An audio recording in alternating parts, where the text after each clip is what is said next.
شرور أنفسنا ومن سيئات أعمالنا من يهده الله فلا مضل له ومن يضلل فلا هادي له نشهد أن لا إله إلا الله وحده لا شريك له ونشهد أن محمدا عبده ورسوله اللهم صل على نبينا محمد وعلى آله وأصحابه أجمعين أما بعد فيا عباد الله أوصيني وإياكم بتقوى الله وطاعته لعلكم ترحمون كما قال الله تعالى في القرآن الكريم أعوذ بالله من الشيطان الرجيم يا أيها الذين آمنوا اتقوا الله حق تقاته ولا تموتن إلا وأنتم مسلمون وقال أيضا يا أيها الذين آمنوا اتقوا الله وكونوا مع الصادقين وقال أيضا إنا أعطيناك الكوثر فصل لربك وانحر إن شانئك هو الأبتر وقال صلى الله عليه وسلم اتق الله حيثما كنت واتق الله ما استطعت وقال أيضا في حديث أخرى فإذا قتلتم فأحسنوا القتلة وإذا ذبحتم إن الله كتب الإحسان على كل شيء فإذا قتلتم فأحسنوا القتلة وإذا ذبحتم فأحسنوا الذبحة. Sadaqallah Rasulullah sallallahu alaihi wasallam.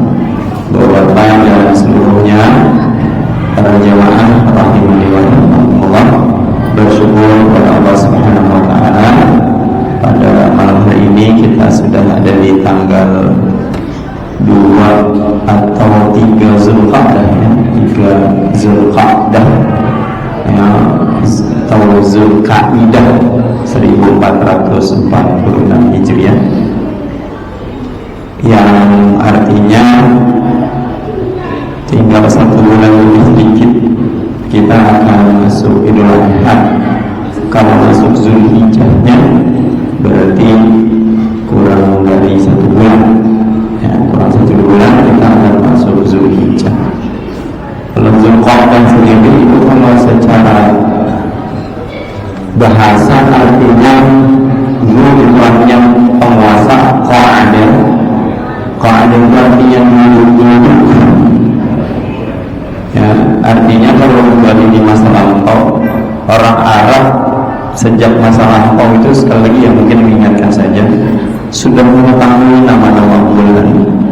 Tradisi haji sudah ada sebelum Nabi Muhammad SAW diutus, karena tradisi haji dalam bentuk ritual keagamaan sudah dimulai oleh Ibrahim alaihissalam. Bahkan kalau kurbannya sendiri sudah dimulai sejak Nabi Adam alaihissalam untuk kurbannya. Nah, kok ada, jadi kalau bulan yang 12 itu sudah dikenal oleh bangsa Arab ya sejak masa lampau. Penamaan bulannya menyesuaikan dengan situasi keadaan. Sementara kalau yang disepakati oleh sahabat adalah soal apa?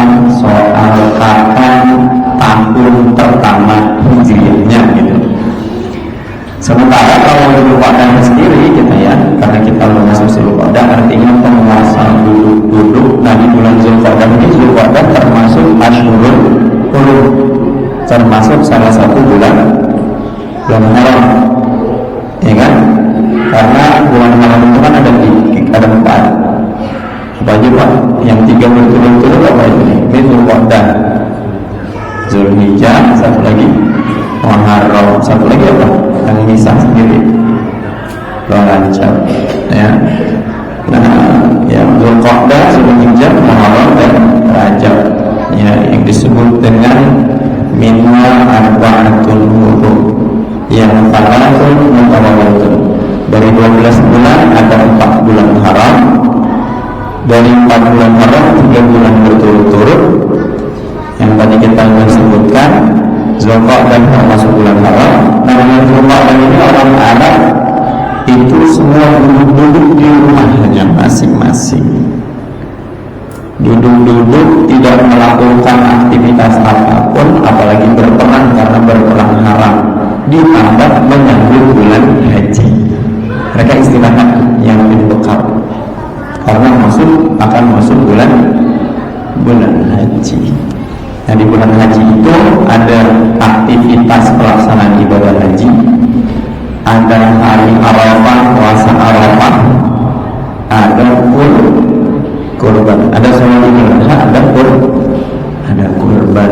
Nah, ini bagi kita yang tidak melaksanakan ibadah haji, berkurbannya di tanah air. Yang melaksanakan ibadah haji, kurbannya sunnah, ya, berkurbannya sunnah.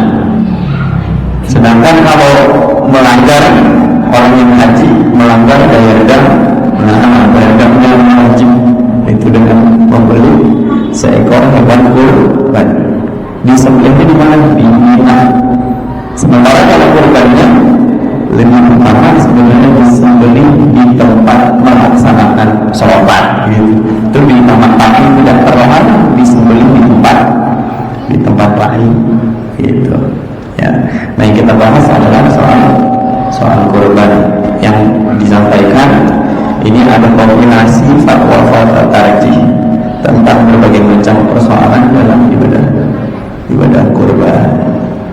Ini disusun oleh salah seorang ustaz. Jadi kombinasi, jadi bentuknya apa? Masyarakat bertanya ke majelis tarjih. Majelis tarjih mensidangkan ulama tarjih, yang sidang setiap hari Jumat seminggu sekali, disidangkan pertanyaan-pertanyaan tersebut, dirumuskanlah jawabannya. Jawaban itu seringkali muncul di suara Muhammadiyah, diterbitkan di buku tanya jawab agama, lalu dikumpulkanlah yang khusus untuk kurban-kurban, itu pertanyaan tentang kurban, masalah kurban dikumpulkanlah dalam bentuk kompilasi ini, gitu Pak ya. Mudah-mudahan nanti bisa kita manfaatkan dengan sebaik-baiknya. Nah, ini wah, ini banyak yang Sri Tutut Enok.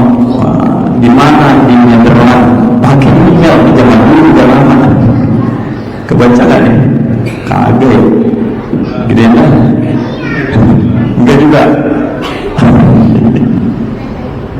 Ini gini, kelihatan? Bapak sehari bawa baca buku berapa halaman? Baca WA atau baca WA? Hah? Baca status? Kalau baca buku? Ya, padahal Islam itu turun wahyu pertama, baca, gitu ya. Karena kudu rajin baca. Ini ditanyakan, ini sebenarnya umur udah paham kita ya, tapi dengan mukadimah itu disebutkan. Ya, dalilnya perintah kurban di mana sebenarnya di Al-Quran? Ya, surat Al-Baqarah, fasalli li rabbika wanhar inna a'tainaka kautsar. Kami itu sudah pasti begitu banyak kenikmatan. Fasalli li rabbika wanhar, maka salatlah. Salat di situ adalah banyak ulama menyebutkan salat di situ adalah salat Idul Adha. Ini ada suaranya ini Pak. Kemarin bukan yang lalu nggak ada suaranya saya. Ya, karena udah beberapa hari agak terganggu suaranya. Ya, itu salatnya salat Idul Adha. Wanhar itu dan berkorbanlah. Maka ada yang disebut dengan yang nahar, hari nahar. Ya, ada juga disebutkan hewan kurban yang disembelih dalam posisi berdiri, itu namanya nahar. Yang disembelih dalam posisi berdiri itu hewan apa? Bentar ya. Kalau dalam hadis Nabi tadi kita sebutkan, Innallaha kataba al-ihsan ala kulli syai', sesungguhnya Allah telah menetapkan atas segala sesuatu kebaikan. Baik, Kalau maksimal fitrah wa ibadah fa'ahsinu fitrah. Kalau laki-laki tahu membunuh peperangan nih misalnya, maka bunuhlah dengan cara yang ihsan, termasuk orang melakukan qisas. Membunuh dengan cara ihsan, ya dengan secepat-cepatnya pembunuhan, gitu ya. Nggak boleh dimain-mainin orang-orang ya Pak, gitu ya. Dengan secepat-cepatnya pembunuhan.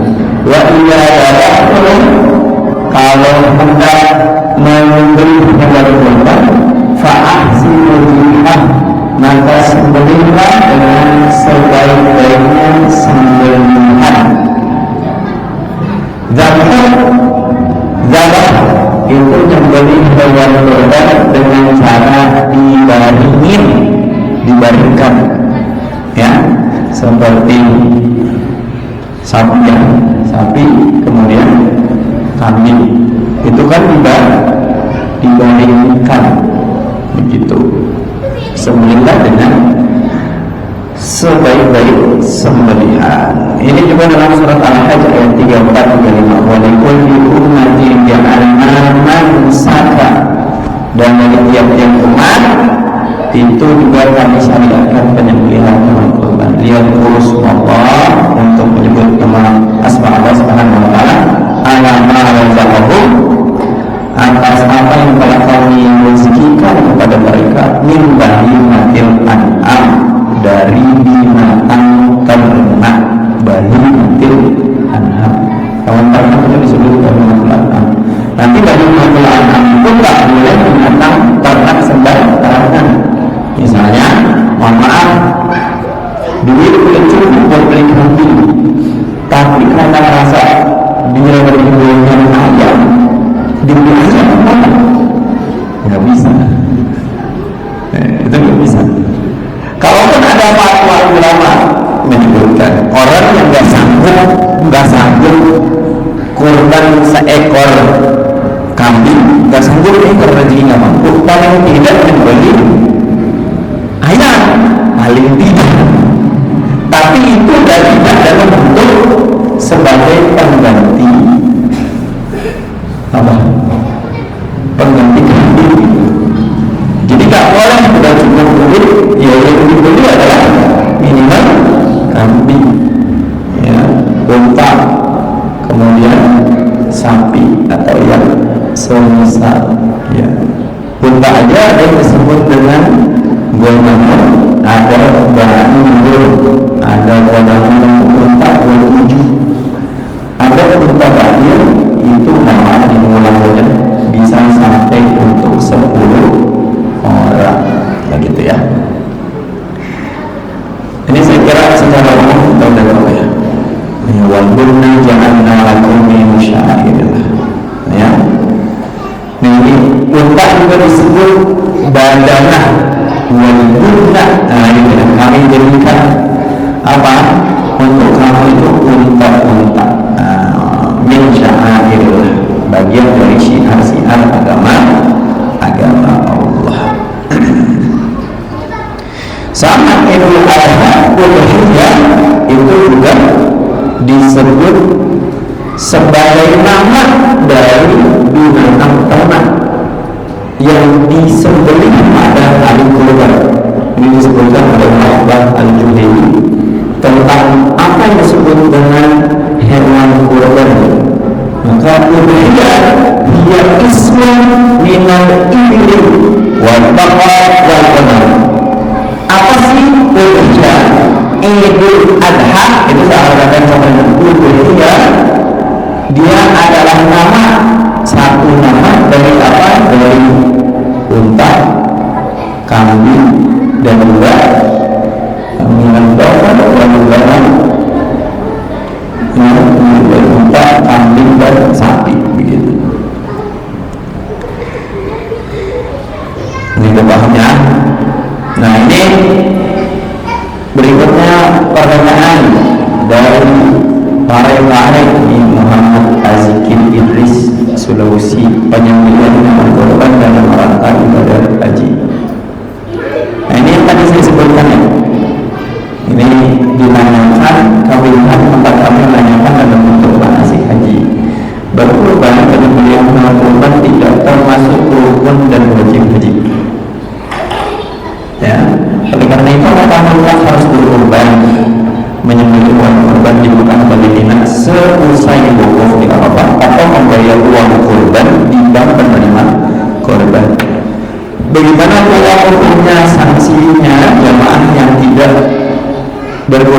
Mekah tapi berkorban di kampungnya dengan alasan bahwa secara transparansi berkorban di Mekah kurang manfaat karena di sana kan transfer nitip nanti disembelihin ya.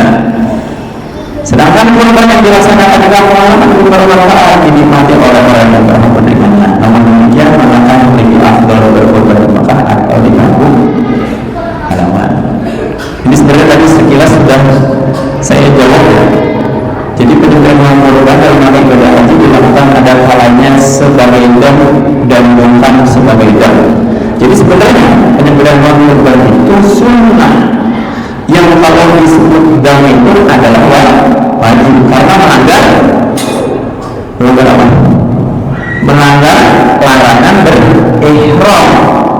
Fala rafata wala fusuqa wala jidala fil haji. Enggak boleh ngomong kotor, enggak boleh berbuat fasik, enggak boleh berdebat kalau udah pakai ihram, berkata kotor, berbuat berdosa asing, kemudian berdebat. Itu dilarang kalau pakai ihram. Kemarin beberapa saya ngisi pengajian wali Matus Nafar di Cipedak, ya, di Jalan Cipedak 3. Itu saya sebutkan bahwa bapak ibu kalau ada yang sudah berniat haji dan memang haji itu mampunya itu oleh yang mampuin, karena ada orang punya cukup nggak berangkat, ada orang yang punya duit tiba-tiba gitu ya. Itu Allah yang mampu itu. Jalannya apa? Jalannya dari ketaatan. Wallahi nasi hijau manis tatoma ilaisanya. Kewajiban haji itu kita sampaikan bahwa yang ini rukun Islam itu kan ada 5 ya. Kita sebut pertama apa? Rukun Islam. Bahwa bapak dan jawab rukun Islam apa? Ada 2. Susah lagi jawabannya. Malu-malu, takut salah. Ini pelajaran lagi SD. Pak Haji Nafis dulu saya ngajarin. Ada 2 sholat 3. Ya, kadang urutannya di zakat dulu, puasa dulu, zakat. Kemudian puasa dulu deh, puasa biar enak, bentar zakatnya zakat fitri, zakat ya, puasa zakat 5. Hajinya biasanya disebut apa? Haji jika mampu. Tuh. Karena pemaknaan dari istaqomah yastaqimo walillahi al-nasi hijjul manis taqoma ilaih sabil. Sehingga istaqomah itu kan bahasa Arab artinya mampu, tapi sebenarnya istaqomah terdiri dari 2 kata yang bisa dibelah. Yang pernah saya sampaikan dulu. Dan terdiri dari kata ista dan to'a. Ista itu artinya sungguh-sungguh, to'a itu taat. Ada orang yang punya banyak tapi tidak sungguh-sungguh taat, gak taat. Ada orang itu dihitung pada istirahat kalau nggak cukup dia tidak haji. Bahkan kalau daftar sekolah wali Inggris kan berapa tahun? Tuh, lama kan? Tapi ketika sungguh taat, duit belum nyampe, tiba-tiba dia berangkat. Bahkan berangkatnya lebih awal daripada yang lain. Maka yang paling penting apa kan? Dan dari sekarang itu taatnya terus, nabungnya iya, berapapun besarnya, begitu ya, berapapun besarnya, meskipun ini berapa berangkatnya gitu. Nah saya dapat sambil karena di situ di jamaah ibu-ibu banyak ambil latah aja kalau. Nah saya bilang ibu-ibu yang suka latah nih, walatan punya niat mau berangkat haji, awas aja kalau latahnya nggak baik. Itu bahaya itu, maka harus dilatih latahnya itu astagfirullah, innalillah jangan nyebut yang lain, karena khawatir jatuh pada wala rafata wala fusuqa wala jidal. Nggak boleh berkata kotor gitu, ya nggak boleh debat gitu, nggak boleh berbuat fasik. Maka di saat yang sama awal lagi membunuh, termasuk membunuh hewan. Kalau nyamuk boleh dibunuh, nggak ada nyamuk ya sudah.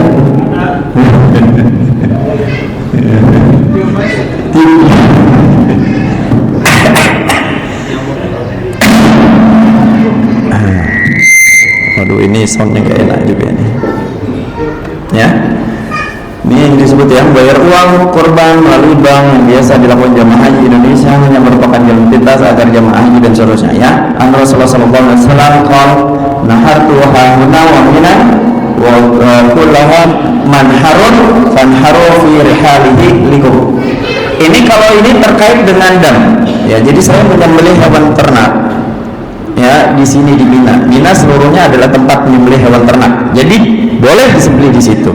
Sementara untuk kurban itu boleh di mana saja, karena Rasulullah SAW yadbahu wa yanharu bil musalla, yang utama di tempat sholat pelaksanaan hewan kurban itu yang utama. Tapi selebihnya boleh di mana?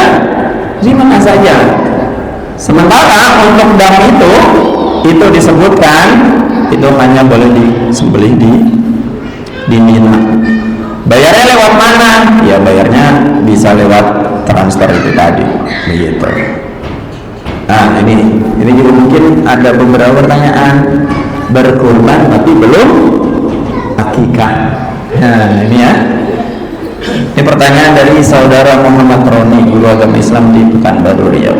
Ada pendapat bahwa berkurban pada hari raya Idul Adha kurang afdal kalau yang berkorban itu belum melaksanakan akikah terlebih dahulu. Mohon dijelaskan dan ditunjukkan dalilnya. Wah ini banyak jawabannya. Saya ringkas saja Pak ya.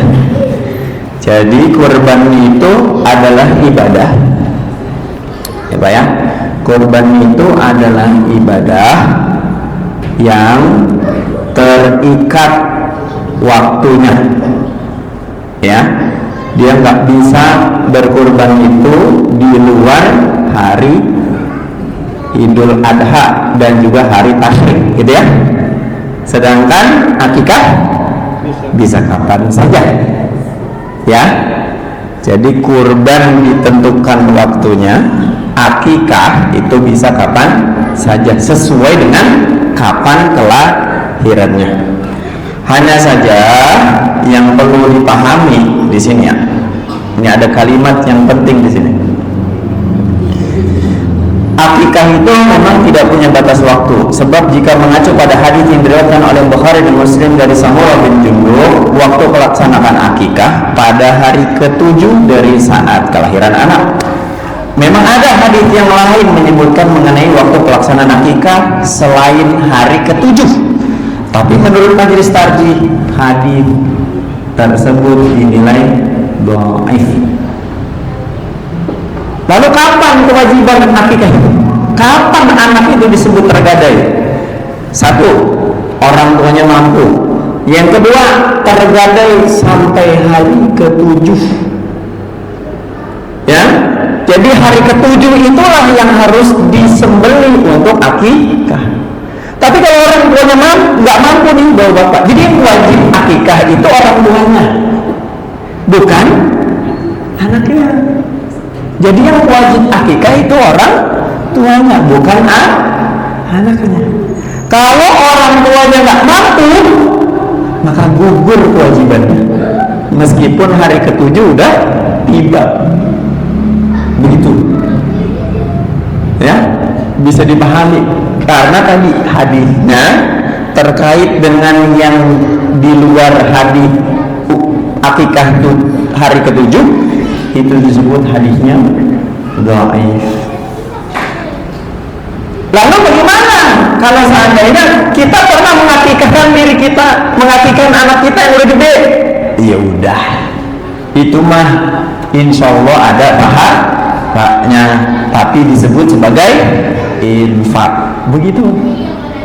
Jadi nggak ada kewajiban gugur kewajibannya. Kalau sampai hari ke-7 emang orang tuanya nggak mampu.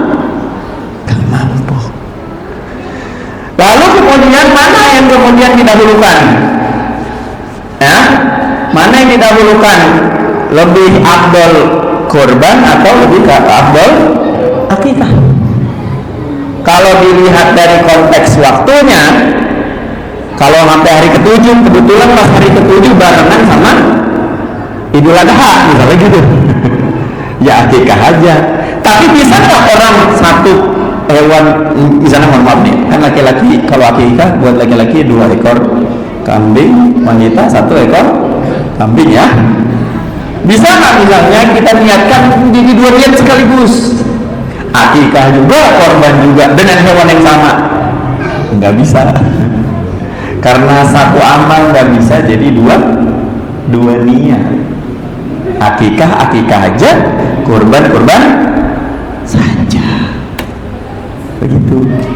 Dari sudut syariat agama, soal pahala, insya Allah kalau misalnya udah lewat nih, udah karena nenek saya nih, ibu pernah ngakekahin dirinya.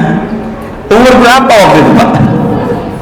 Udah 80-an ya, udah 80-an nyai saya ngakekahin dirinya sendiri karena ngerasa dulu sama bapaknya nggak pernah diakekahin. Ya udah orang tua mah potong ya kita potong.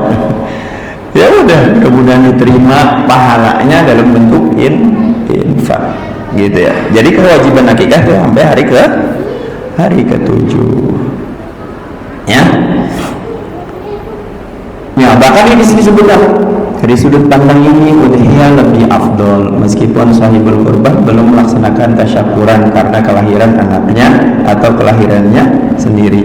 Lebih-lebih apabila memahami waktu pelaksanaan akikah itu terbatas pada hari ke-7 dari kelahiran anak, sehingga hukum akikah yang sunnah muakkadah itu jika dilaksanakan di luar waktu yang ditentukan hukumnya menjadi sunnah biasa karena tidak lagi disebut akikah tetapi tasyakuran. Nah gitu ya. Dulu saya juga kagak paham Pak, ya pas baca ini ya udah pemahaman saya bawa ke sini gitu. Karena ada alasannya, ini nggak bisa, ini karena ibadah gitu Pak. Prinsip ibadah itu dalam Islam al-aslu fil ibadati al-butlan, hukum asal ibadah adalah batil hatta yadullu ad-dalil alal amr, sampai diketemukan dalil yang memerintahkannya. Karena kurban itu bagian dari ibadah khusus, maka dia tidak boleh sesuatu yang sudah ada tidak boleh ditambah-tambah, tidak boleh dikurangi, apalagi menghadirkan sesuatu yang baru. Begitu ya. Bagaimana Ustadz kalau seandainya ada ikhtilaf? Ya memang ikhtilaf banyak ya, beda-beda banyak. Bagi yang menggunakan hadis dhaif digunakan untuk amal fadhailul amal itu ya, tentang keutamaan amal, ya pastinya anggap tidak apa-apa di luar ke-7 begitu. Sementara kalau di Muhammadiyah hadis dhaif itu tidak boleh digunakan untuk ibadah. Begitu Pak ya.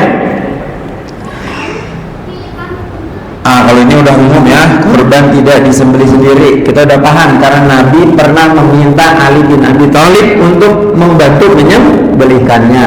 Dan jamaah udah biasa nitip dan kita bentuk kepanitiaan. Insya Allah hari Ahad besok DEM dan DKM Al-Furqan menyelenggarakan rapat habis subuh. Insya Allah nanti surat-suratnya dikirimkan kepada Bapak Dewan Kemakmuran Masjid gitu ya, diijabrikan. Nah ini kurban dengan iuran. Nah, mungkin ada beberapa pertanyaan ya. Kurban dengan iuran.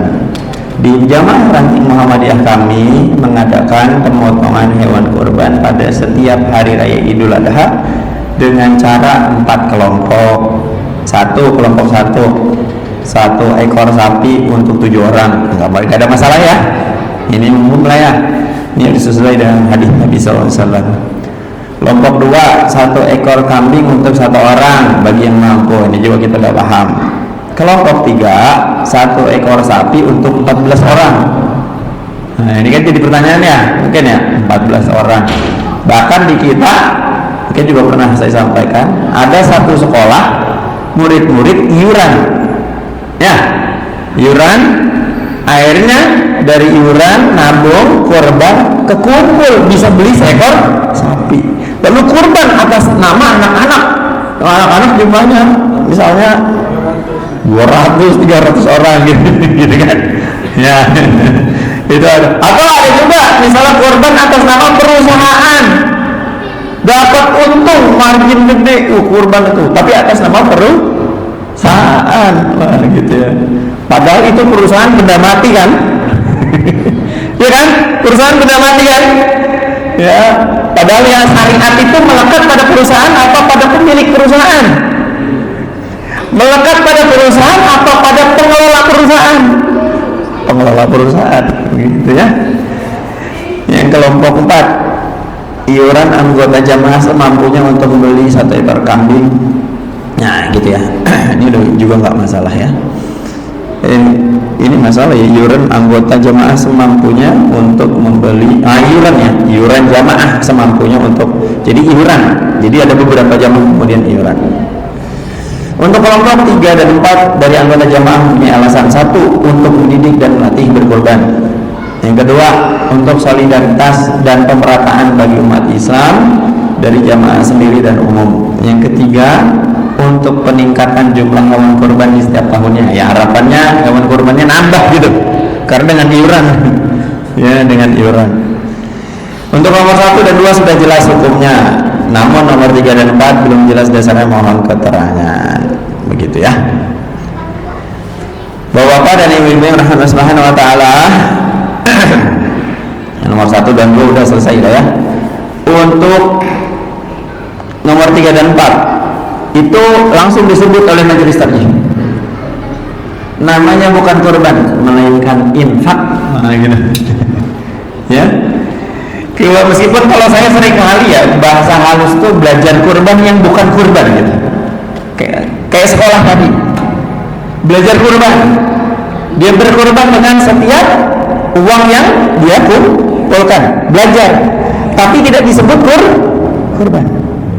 Lalu pahalanya apa?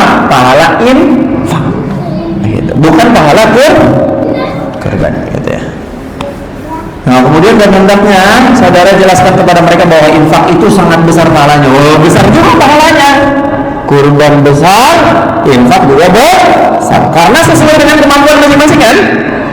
Ya, karena orang mampunya berinfak, bukan berkurban karena pendapatannya tidak mencukupi. Begitu kan? Maka pahalanya besar. Maka alladziina yunfiquna amwalahum fi sabilillah kamathali habbatin ambatat sab'a sanabila fi kulli sunbulatin mi'atu habbah wallahu yudha'ifu liman yasha' wallahu wasi'un 'alim. Jadi perumpamaan orang infak itu, infak di jalan Allah itu semisal dengan apa? Dengan sebutir benih. Dari benih itu menumbuhkan 7 bulir. Pada tiap bulir terdiri dari 100 biji. Berarti pahalanya 700. Satu infak itu pahalanya 700. Itu kalau orang infak. Jadi kalau bapak ibu infak ke Masjid Al-Furqan berapa rata-rata? Paling banyak duit Pak? 5.000 ya? 5.000, 10.000 ya kali 700. Jadi kita mau kayak main kali-kalian ya, karena berdasarkan ayat ini 700 kali lipat gitu. Ya, maka kemudian sebaiknya nomor 4, 3 dan 4 sebaiknya diteruskan, bahkan lebih digalakkan lagi bagi mereka yang belum mampu berkorban sesuai syariat. Nggak apa-apa, terusin aja. Ya, nggak apa-apa, teruskan saja. Ya, yang mau iuran yang mau apa?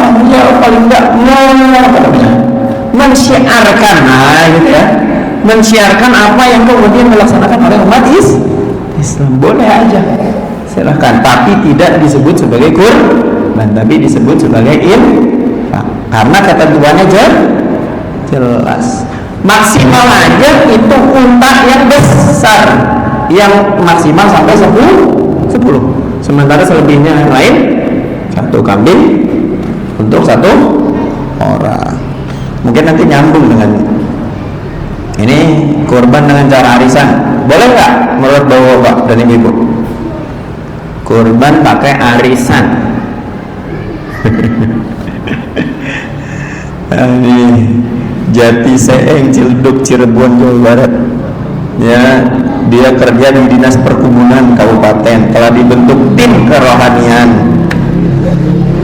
Tim yang saya pimpin merencanakan akan mengadakan arisan kurban. Caranya adalah setiap pegawai, semua pegawai negeri akan dipotong 1.000. Itu zaman dulu. Ini pertanyaan ini sebenarnya kayak udah lama ini Pak. Potong 1.000 setiap bulannya. Nanti pada hari raya kurban, uang yang terkumpul dari mereka akan dibelikan kambing. Jika uang yang terkumpul itu hanya cukup untuk membeli 3 ekor kambing, maka yang menunaikan kurban itu hanya 3 orang dari masing-masing seekor kambing. Untuk menetapkan siapa yang 3 orang itu, maka diadakan musyawarah. Musyawarah menetapkan harga adalah atas nama 3 orang. Ditetapkan musyawarah tersebut bukan atas nama bersama. Mohon penjelasannya mengenai boleh atau tidaknya kurban tersebut. Nah, langsung disebutkan, kami mengucapkan selamat dan menyambut gembira serta bersyukur bahwa di lingkungan instansi saudara telah dibentuk kerohanian untuk meningkatkan ketakwaan dan keimanan dengan mengembangkan atau membuat kegiatan-kegiatan yang islami sebagaimana saudara yang mengungkapkan, ya, dan seterusnya. Ini saya tulisin aja. Bentuk arisan yang akan saudara rencanakan ditinjau dari segi hukum Islam adalah merupakan kegiatan menabung dan akad atau perjanjian pinjam meminjam yang saling merelakan, antarodin minhum, yang saling merelakan, dan termasuk dalam urusan muamalah atau hubungan sama manusia. Oleh karena itu boleh dan tidak terlarang. Syaratnya gimana? Syaratnya yang ikut arisan, yang ikut nabung, yang ikut dalam kegiatan tersebut harus punya komitmen. Ya, jangan sampai giliran dapat terus kemana? Berhenti. Ya, itu masalahnya. Maka ini yang kemudian kita kan kenal juga tuh ya. Ada yang disebut dengan apa namanya, takaful ya. Takaful tapi bentuknya asuransi. Asuransi itu kalau asuransi Islam kan sebenarnya prinsipnya ta'awun, tolong menolong, ya. Siapa yang kena musibah bergantian segala macam. Nah, itu kan diperkenankan, ya. Nah, disebut prinsip syariah, ya prinsip-prinsip syariah. Lalu kemudian kalau bicara asuransi, udah isya ya. Itu uangnya kalau diinvestasikan di investasi perusahaan-perusahaan atau yang usaha-usaha syariah. Meskipun disebutkan Pak, meskipun begitu perlu diketahui bahwa ditinjau dari asas taklif, pembebanan tugas kewajiban agama, seseorang yang belum mampu menunaikan ibadah harta, karena kurban termasuk ibadah harta, korban harta termasuk ibadah kurban, maka dia tidak harus pinjam untuk mengejar kemampuan melaksanakan tersebut. Jadi harapannya yang ikut tersebut jangan sampai dia merasa berat, gitu loh. Kalau merasa berat, maka misalnya perusahaan yang kerohanian mewajibkan, nah itu jadi salah. Karena tidak semua orang punya kemampuan yang sama. Jadi yang mampu dan punya komitmen. Ya, ini yang kemudian disebutkan la yukallifullahu nafsan illa wus'aha. Allah tidak membebani kewajiban tugas agama seseorang kecuali sesuai dengan kemampuannya. Jadi boleh prinsipnya arisan atau apapun namanya silahkan.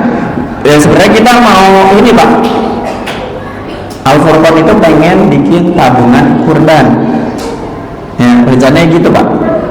Rencananya habis Idul Adha besok kita mau bikin buka tabungan kurban. Kayak di masjid At-Taqwa Beji dekat Polsek itu. udah dapat 1 ekor sapi karena mereka itu udah punya tabungan kurban. Jadi rencananya begitu ya, mudah-mudahan bisa terimplementasi ya, dibicarakan nanti bagaimana konsep tabungannya. Karena sudah bisa, wallahu a'lam bishawab, nanti kita lanjutkan pada pertemuan berikutnya. Mudah-mudahan 2 pertemuan ini bisa selesai membahas terkait dengan permasalahan-permasalahan seputar kurban.